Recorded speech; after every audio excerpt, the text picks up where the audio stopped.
Hello everybody, I'm Venkatesh Desai from Bengaluru. I'm a visual artist and art educator. I have been teaching art and design for the past 15 years. I'm also very happy to share that I'm a part of a jury panel for an art competition organized by DOMS India.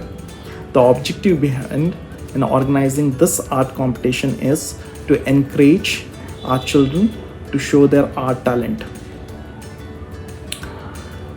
This competition will be based on various topics where children can express themselves into and also be divided into different age groups.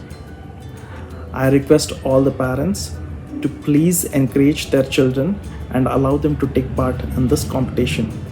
I'm looking forward for future artists. Thank you.